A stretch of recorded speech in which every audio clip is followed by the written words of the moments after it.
Itong asthma plant, tawa-tawa, ay napakahusay na halaman sapagkat ito ay pantanggal talaga ng asthma. Isang buwan na iinom ng nilaga nito, kahit kapsol, nawawala yung asthma.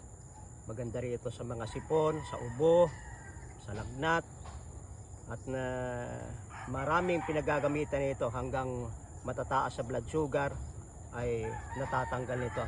At ang kanyang nature, pag humaba ng konti, may bulaklak na siya, at pagka ganito yung bulaklak niya na medyo brown na, ibig sabihin ay magulang na yan. Pwede nang kuhain yan at isabog, ganyan, oh.